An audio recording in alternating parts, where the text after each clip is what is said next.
G'day, my name is Bruce and today we're going to do a video on this Leader tip truck.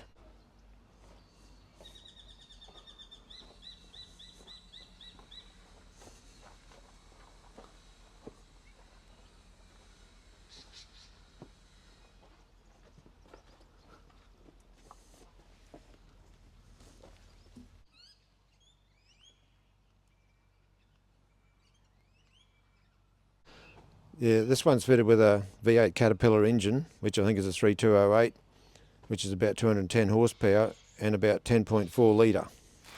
It looks like it's also fitted with an Eaton style Road Ranger gearbox, which could be a 9 or 10 speed or a 13 speed. These also had like fiberglass cabs on them, so I suppose they didn't rust out or anything. They were probably made to last a long time.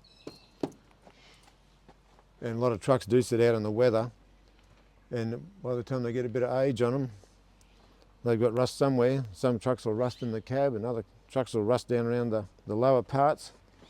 But I suppose the man that built this thought, well, I'll build in glass reinforced plastic or fiberglass, whichever way you want to say it. And this thing's got a fair bit of age on it by now, and bodywork still looks pretty good for what it is. What happened to this one, it had an issue with the transmission and it was pensioned off as scrap. It ended up down here at the scrap metal yard, and they decided to fix the transmission and save it from being scrapped. So this one doesn't need me to save it because they've already done that.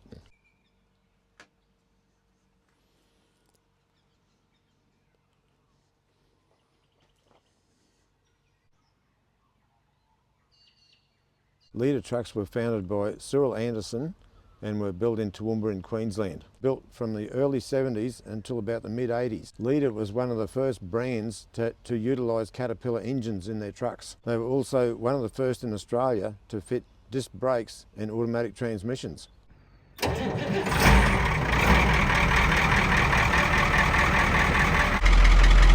It's pretty cold here, so it started up pretty well. It's only the second day of spring and it started straight up.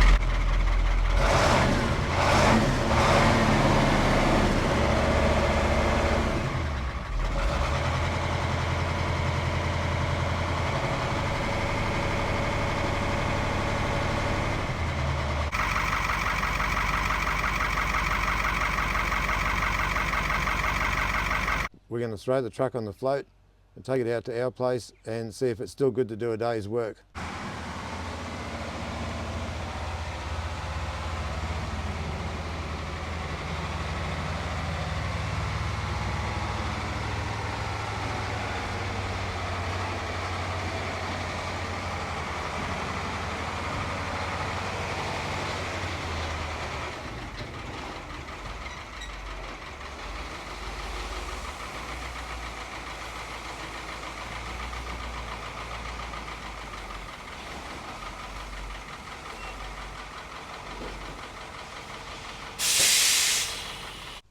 We've got it back here now, so we're going to take it over to where our pile of fill is and see if we can put a load on the back. We'll give it a start up and see what happens. It's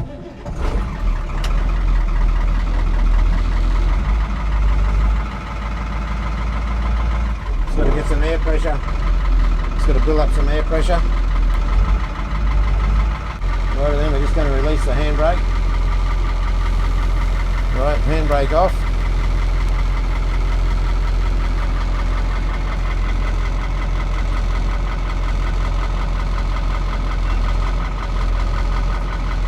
Should be in first gear.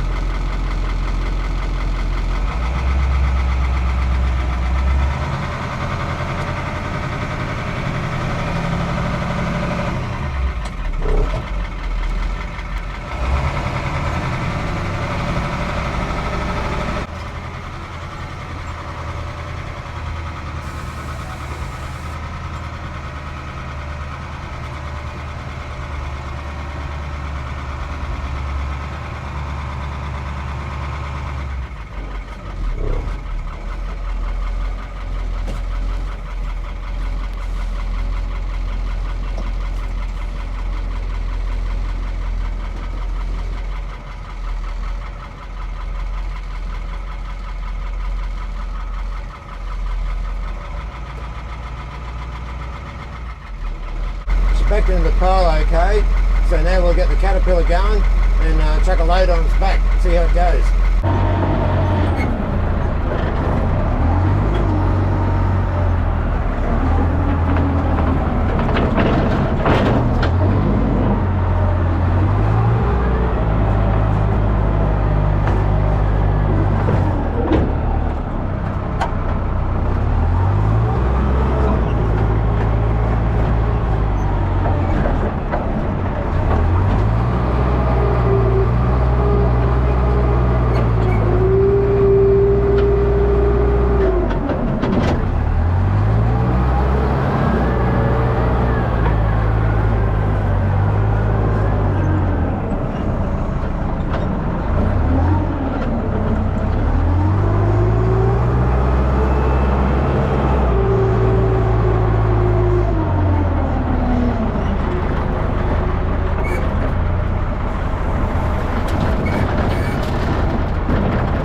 fairly tight here between these trees, even though it doesn't look it.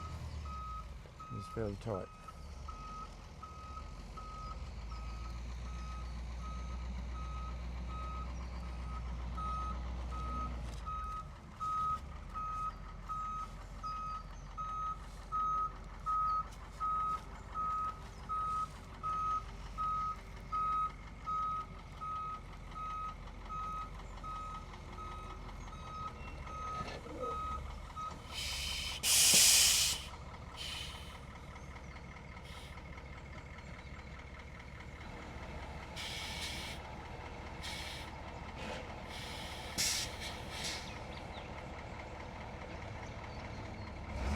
I'll have to step back a bit or I'll be buried.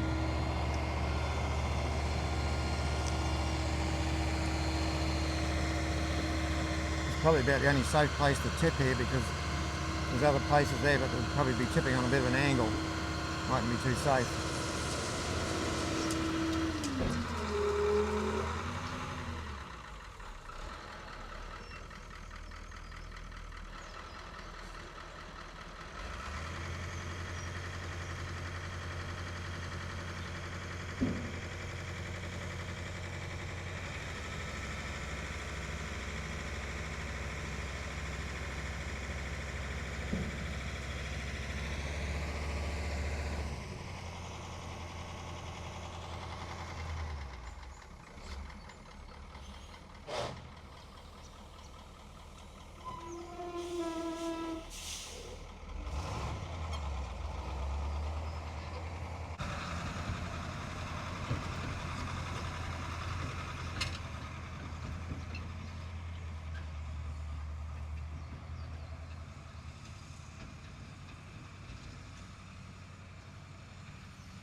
Truck's performing pretty well.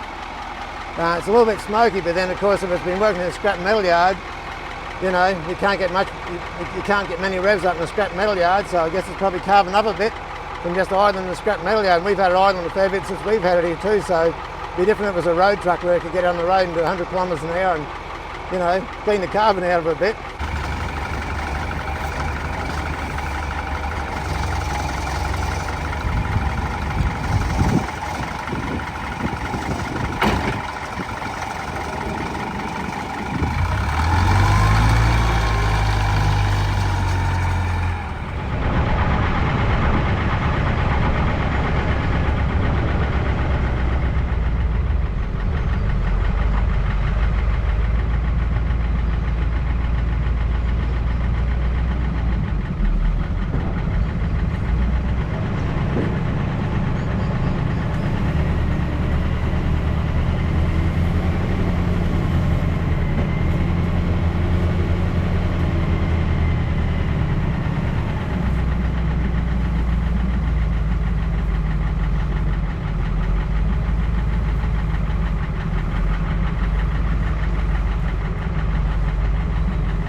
this was always an area that was really bad for erosion, and it's had hundreds of tons of rock spread down here over a long period of time, basically to make a pathway so I could drive down here and deal with it. I had this small backhoe, 24 horsepower Kubota. Anyway, the bloke dumped the load. He was going to try and spread it, but he couldn't do any good. So I brought a little backhoe over, and I thought this will be good. Got a 4-in-1 bucket on it, and I thought it'll be able to push the rock out flat.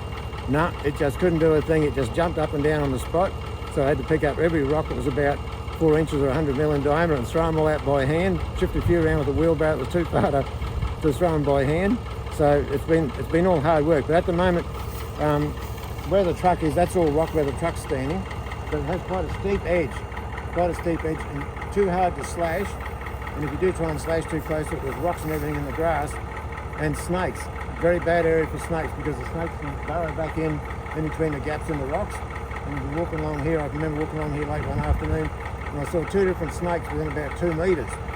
So, obviously it's a place where snakes want to live. So if we can put dirt over the top of them and cover that up so they can't get in, and then I can please myself. I'll be able to just back up here and slash, and I won't be just slashing rocks up. So I back up here and I do hit the bottom, and I'll be just chopping, soil rather than rocks. Yeah, the plan is to get this grassed up, like with seed, plant seed in there, maybe even put some Pangola grass runners, and try and get some grass mat on here before the wet season starts, and then I'll be able to slash it and mow it and whatever I want to do. It'll be good to deal with then.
Pretty big load.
When you're working on a hillside, everything's sloshing around in the tank.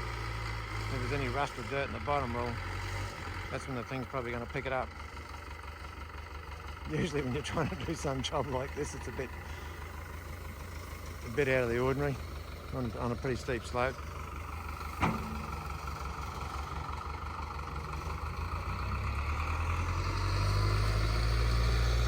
Magpie there must be catching a few worms.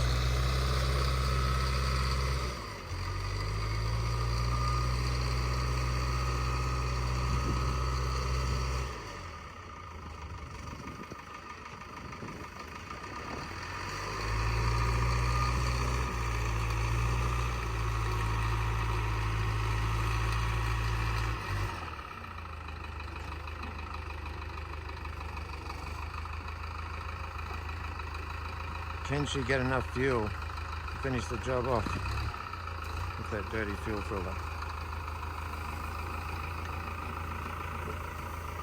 You can see there now it's a pretty big batter.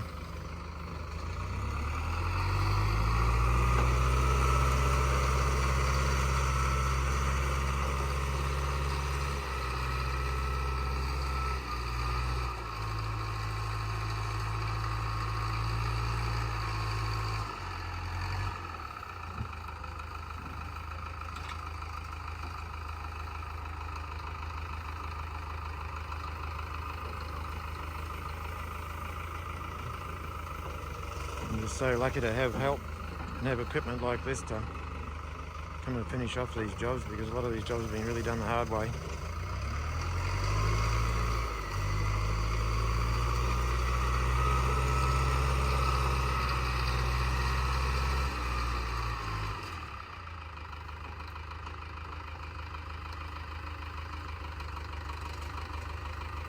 The rock was probably put in there about probably about 5 or 6 years ago by now. You wouldn't even know the rock's there now, but some of the rocks were quite large. Some of the rocks that went in the bottom would have been probably 300 mil in diameter.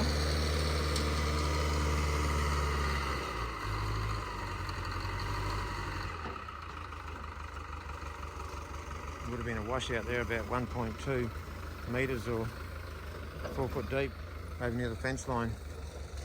It just kept getting worse and worse. I'll do a shot looking back the other way.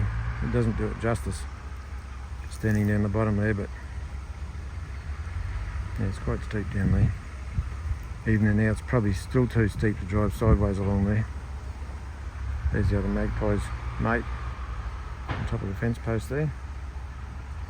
They usually get around in pairs. Sometimes they'll have the whole family with them, different times of the year.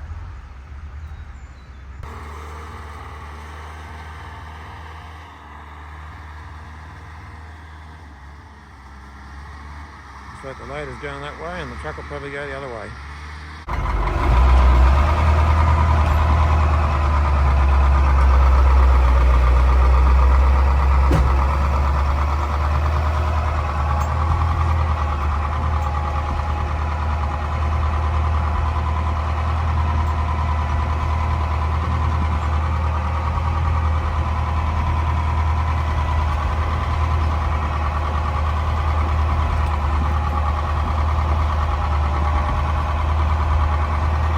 Be a bit jumpy. I'm driving across an old elevation.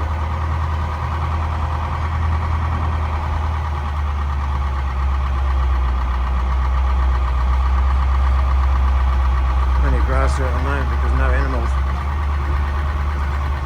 which is probably not real good, because you only want someone to drop a match and certainly go up. We've just come in and I've just washed the dust and dirt off my face and might have a nice drink of cold water now. Yeah, the old Leader is a 1977 model and it's done really well today, and it's gone across creek crossings and uphill and down dale and tipped the dirt out where it's supposed to, and everything's worked pretty well, so we're lucky to have such an old beast to help do the job. This is about it for today, and if you've had any experience with these Australian built trucks, just leave a comment, and there's probably a lot of people out there that know a lot more about these things than what we do. Until the next video, thanks for watching.